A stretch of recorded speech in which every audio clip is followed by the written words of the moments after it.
Selamat datang kembali di channel Investasi Receh. Ya, saya akan membahas tentang sektor yang ada di BEI yang memberikan return atau keuntungan lebih tinggi dari IHSG selama 2009 sampai 2019 dalam kurun waktu 10 tahun. Masa pandemi 2020 dan 2021 belum dihitung ya di sini, jadi kita menggunakan acuan tahun 2009 sampai tahun 2019. Jadi nanti teman-teman akan tahu sektor-sektor di mana saja sih yang menguntungkan untuk investasi jangka panjang. Tentunya bagi teman-teman pemula seperti saya juga pemula ya. Jadi kita harus tahu dulu, oh di sektor mana sih kita seharusnya itu berinvestasi? Apakah semua sektor itu menguntungkan? Nah, ini harus tahu dulu. Jangan asal punya uang masukkan. Ternyata rentang waktu 10 tahun malah minus. Kita tidak dapat keuntungan, begitu ya. Jadi kita harus tahu ya, kita harus punya strategi. Oke, simak sampai habis ya. Siapa tahu nanti bermanfaat. Khususnya ini untuk pemula. Kalau mereka yang udah senior sih saya rasa udah tahu semua ya. Jadi ini khusus bagi pemula atau khusus bagi mereka yang belum tahu atau khusus bagi mereka yang selama ini sudah berinvestasi tetapi tidak tahu tentang sektor yang memberikan return lebih tinggi dari IHSG. Oke, ini dia 4 sektor yang lebih dari IHSG ya, maksudnya returnnya lebih daripada IHSG. Sementara IHSG selama 10 tahun terakhir itu memberikan return atau keuntungan sebesar 148%. Dan 4 sektor ini ternyata lebih tinggi daripada IHSG ya. Indeks harga saham gabungan IHSG. Oke. Sektor yang pertama adalah sektor keuangan atau sektor finance ya. Sektor ini sebenarnya ada beberapa subsektor ya, ada subsektor perbankan, subsektor lembaga keuangan, asuransi, ada banyak ya. Tetapi dari semua subsektor yang ada ini sebenarnya yang paling tinggi memberikan return adalah yang dari sektor perbankan. Tetapi kita ambil umumnya saja sektor keuangan ya. Return selama 10 tahun dari 2009 sampai ke 2019 itu 349%. Jadi misalkan teman-teman itu memasukkan uang 100 juta, itu mendapatkan keuntungan 349 juta selama 10 tahun. Artinya apa? Dapat ini baru dari capital gain saja, itu baru uang harganya saja, misalkan sahamnya harga per lembarnya dari 1000 menjadi 3409 persen, 9000 ya. Itu naiknya baru dari capital gain, belum dihitung dari dividen yang diterima setiap tahun ya, ataupun dividen yang misalkan 1 tahun terima 2 kali. Nah, itu tentunya semakin menambah return teman-teman. Oke. Untuk sektor yang kedua ini adalah dari sektor industri dasar atau basic industry. Basic industry ya atau industri dasar ini memberikan return selama 10 tahun ternyata lumayan besar ya. Ada 257%. Ini menempati urutan yang kedua. Sementara urutan yang ketiga itu dari sektor properti. Ya, ini dari sektornya ya, masih banyak sub-sub sektor yang ada. Kemudian sektor yang keempat adalah sektor consumer. Ya, ini juga memberikan return di atas 200% ya, 205%. Artinya dari 4 sektor ini memberikan return yang lebih tinggi daripada IHSG sebesar 148% ya. Jadi di sini misalkan teman-teman memilih di sektor-sektor ini itu sudah sangat tepat. Ya, karena memang ini kan sudah terbukti selama 10 tahun terakhir memang memberikan return sebesar ini lebih dari IHSG ya. Tetapi perlu dicatat bahwa dari sektor-sektor yang ada ini masih mempunyai subsektor lagi. Dari sekian subsektor yang ada, teman-teman juga harus memilih ya. Tentunya emiten saham yang mempunyai fundamental yang bagus, kemudian juga harus dilihat dari valuasinya juga ya. Teman-teman juga harus bisa melihat valuasinya. Jadi dari PER-nya, dari PBV-nya, atau mungkin nanti teman-teman bisa juga menghitung melalui eh, dengan cara menghitung nilai intrinsiknya ya. Intrinsic value-nya. Jadi dari berbagai penghitungan nanti yang paling mendekati yang mana, itulah nanti yang teman-teman pilih ya.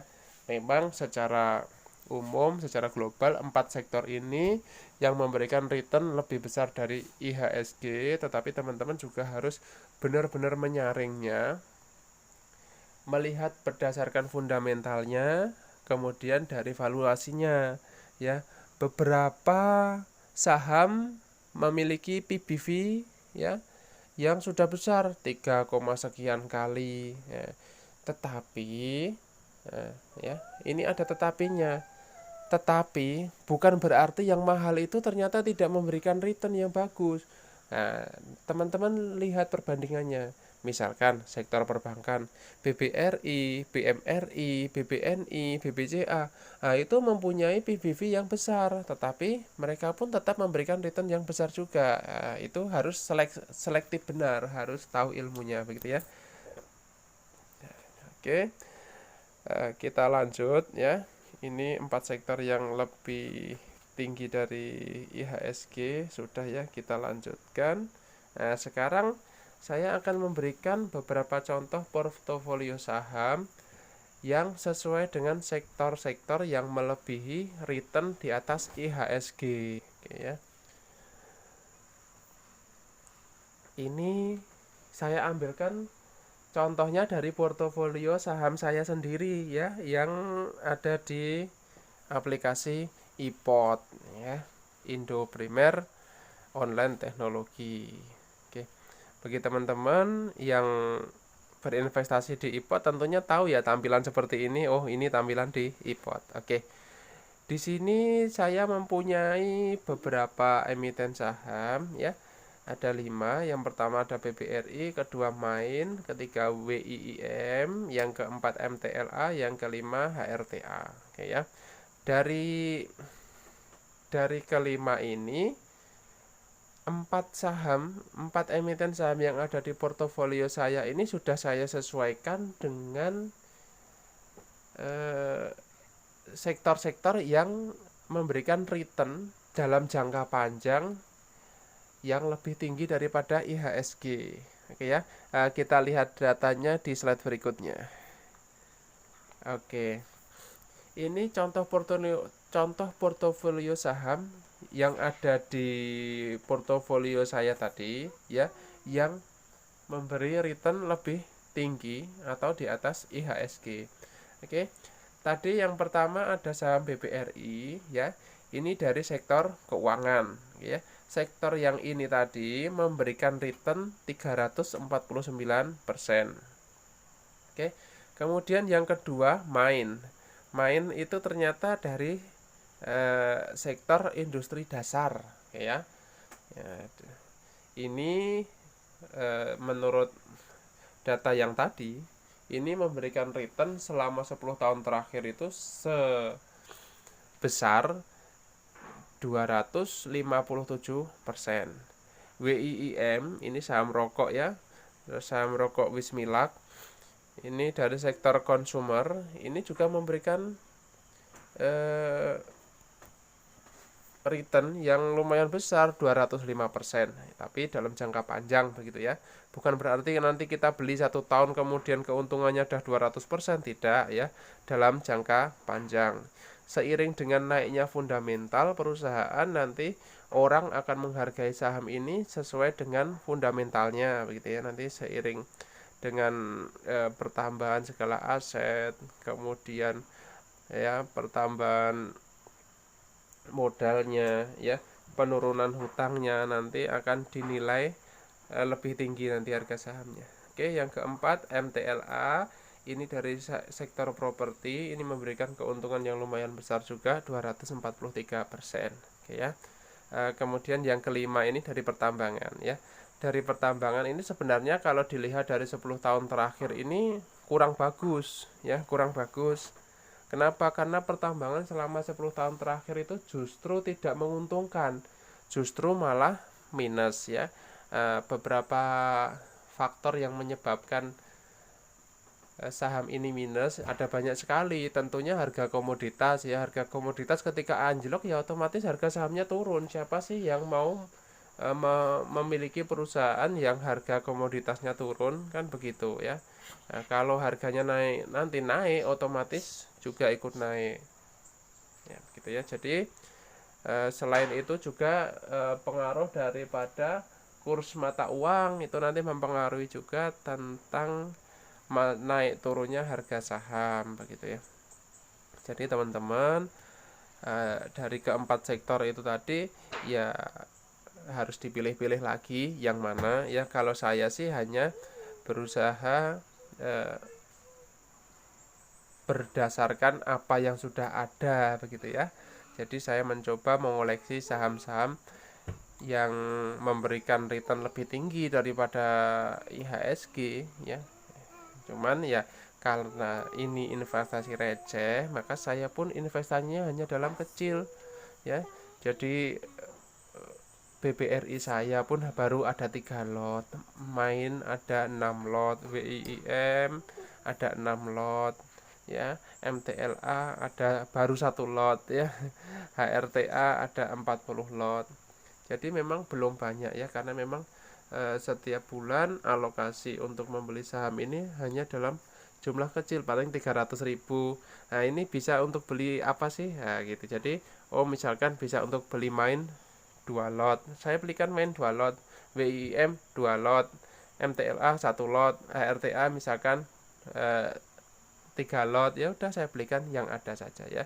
Jadi teman-teman yang mau berinvestasi itu tidak harus nunggu banyak uang ya, seadanya dialokasikan begitu saja. Kalau tidak begitu ya kapan lagi begitu ya. Jadi jangan berkecil hati ketika hanya memiliki uang 200.000 loh. 200.000 itu bisa kok dibelikan saham, misalkan MTLA, dibelikan MTLA dapat kok 6 lot, nah, misalkan gitu. WIIM dapat kok 4 lot, nah, misalkan gitu ya. Jadi yang penting itu memulai, jangan tunggu punya banyak.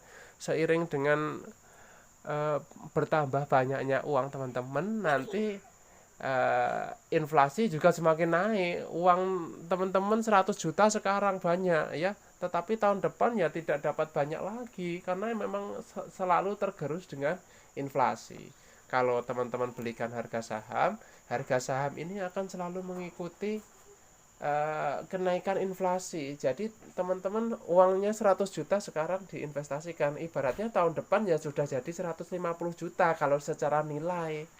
Nah, misalkan gitu ya. Jadi seiring dengan bertambahnya inflasi nanti harga saham juga akan semakin naik. Nah, begitu. Karena apa? Karena itu realita, uang yang jadi saham kan diputarkan untuk berbisnis di tahun tersebut ya. Sehingga pasti harganya juga akan mengikuti kondisi yang ada pada tahun tersebut. Itu realitanya seperti itu. Oke ya. Semoga bermanfaat. Itu tadi adalah contoh portofolio saya yang saya sesuaikan, yang saya belikan sesuai dengan sektor-sektor yang returnnya melebihi IHSG dalam jangka waktu yang panjang. Karena memang untuk investasi saham ini rata-rata adalah untuk investasi dalam jangka 5-10 tahun itu minimal ya. Oke ya, semoga nanti memberikan manfaat kepada teman-teman. Perlu diketahui juga saham-saham yang ada di portofolio saya tadi adalah saham-saham yang fundamentalnya di bawah 1 semua, atau valuasinya bisa dikatakan murah. Kecuali BBRI. Kalau BBRI memang valuasinya agak tinggi, tapi memang rata-rata untuk valuasi perbankan memang sudah tinggi ya. Tetapi tidak perlu khawatir, semua orang perlu bank, semua orang perlu uang. Jadi untuk sektor perbankan ini tetap akan memberikan return yang tinggi juga. Oke, sampai di sini dulu ya. Semoga teman-teman bisa cuan banyak. Tentunya harus mempelajari ilmunya dengan benar. Oke.